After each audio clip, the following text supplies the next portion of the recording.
신용 수요의 변화를 야기하는 이제 세 가지 요인을 우리가 하나씩 살펴봤습니다. 첫 번째가 예, 기업들에게 있어서 어떤 비즈니스 기회가 바뀌는 경우, 뭐 변화하는 비즈니스 환경이 뭐 달라지는 경우라고 볼 수 있고요.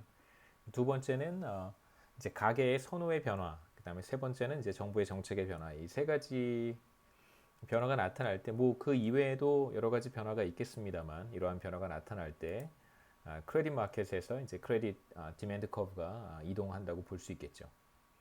그래서 이러한 이동은 실제로 우리가 수요 곡선에 대한 이야기를 경제학 원론 전반부에서 할 때 수요 곡선상의 이동과 이제 수요 곡선의 이동을 잘 구분을 해야 되는 것이고요. 이제 여기에서는 수요 곡선상의 이동이 아니라 모든 이자율 수준에서 나타날 수 있는 변화이기 때문에 이제 수요 곡선의 이동이라고 이해하셔야 됩니다.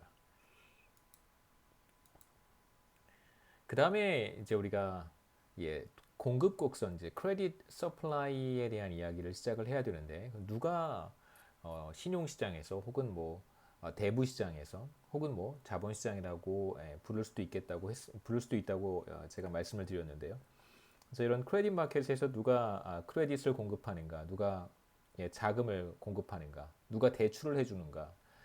그러니까 실제로 우리 일상생활에서 대출을 해주는 어떤 주체는 사실 예, 은행이라고 할 수 있는데요. 그렇다면 실제로 은행이 대출을 해주지만 은행이 자기 돈으로 대출을 해주는 것이 아니라 은행에 뭐 다양한 금융기관이 있겠습니다만 은행뿐만이 아니라 이러한 금융기관에 누군가가 돈을 이제 맡기기 때문에 은행이 대출을 해줄 수 있는 건데 이제 크레딧을 창출할 수 있는 건데 바로 저축을 하는 사람들, 세이버들 때문에 은행은 대출을 해줄 수 있는 이제 펀드가 생기는 것이죠. 그래서 여기에서는 간단하게 이제 세이빙 디시전을 생각해 보도록 하겠습니다. 저축에 대한 의사결정이라고 할 수 있고요.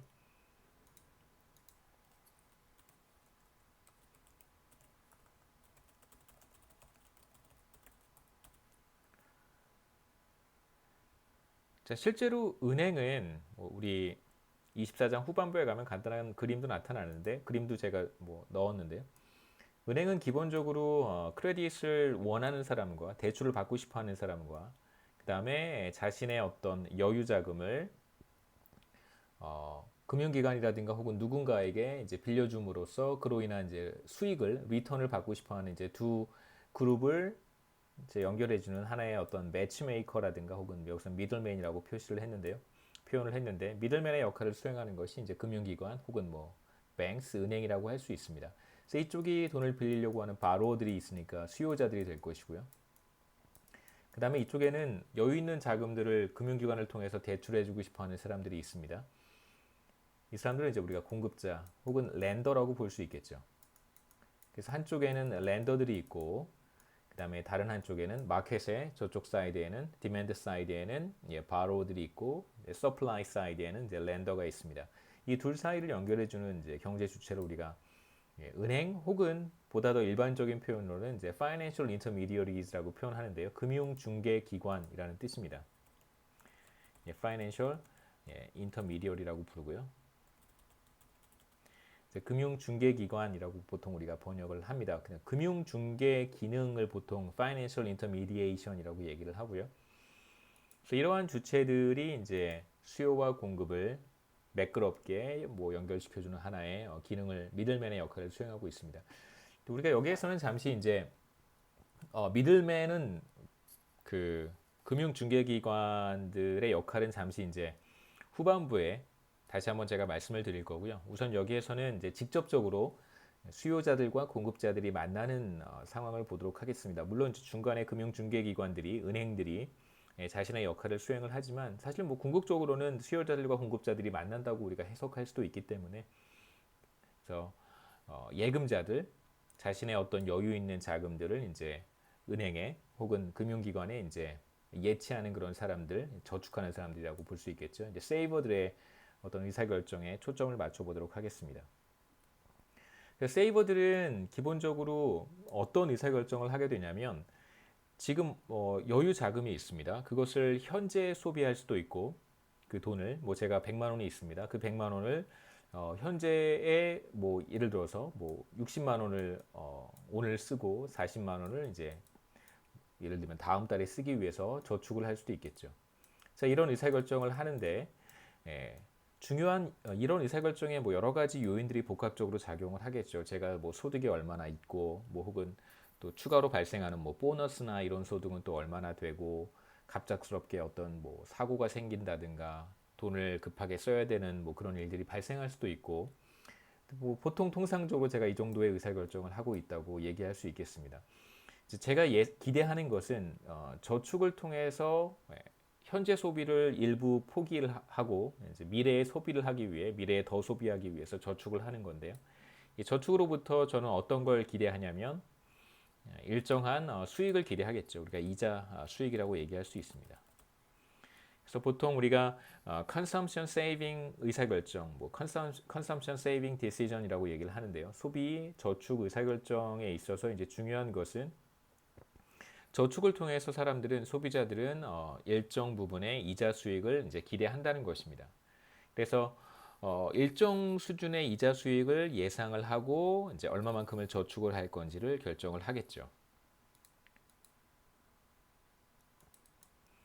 그래서 크레딧 서플라이 커브에 대한 이제 이야기를 저축을 하는 세이버들의 관점에서 이제 시작을 해보도록 하겠습니다. 서플라이 커브를 구성하는 것은 결국 신용 공급 곡선이라고 하는 것은 누군가 저축을 하고 뭐 금융기관에요. 저축을 하고 그것이 이제 하나의 펀드가 되어서 크레딧 마켓의 이제 공급 측면을 결정하는 건데 과연 이제 저축을 하는 사람들의 행태를 우리가 어떻게 이해할 수 있을까를 여기서 간단하게 뭐 지나치게 구체적으로 보진 않겠습니다. 이 섹션도 사실은 이제 거시경제학 영역에서는 비교적 중요한 영역이기도 한데 우리가 뭐 깊이 보지는 않을 거고요. 간단하게 이제 직관적으로 저축 의사결정, 컨섬션 세이빙 의사결정을 어떻게 이제 경제 주체들이 수행하는가, 어떻게 하는가 그런 관점에서 좀 보도록 하죠.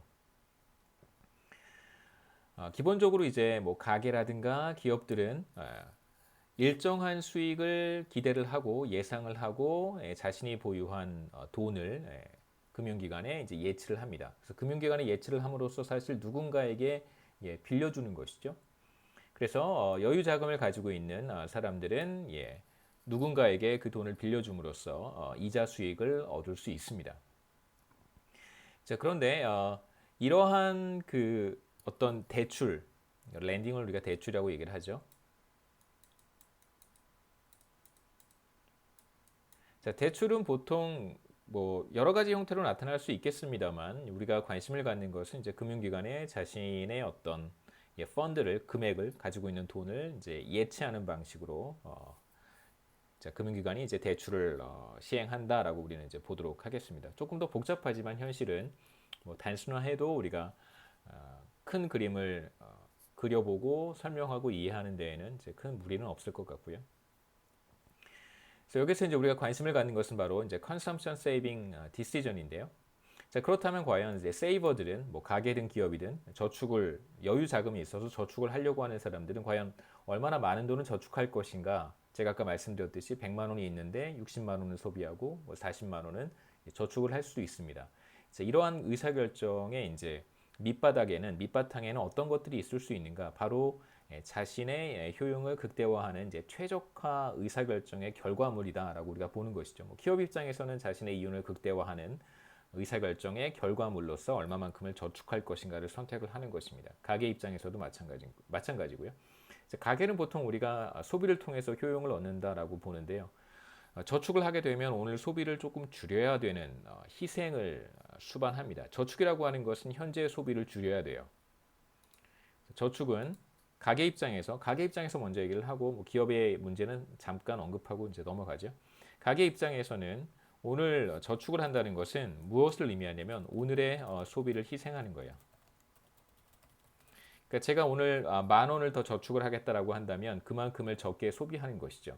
그러니까 사실 소비를 적게 한다라고 하는 것은 효용이 그만큼 줄어든다는 거예요. 그러니까 오늘 내가 소비를 줄이고 저축을 더한다는 것은 소비를 통해서 얻을 수 있는 효용을 조금 포기한다는 것입니다.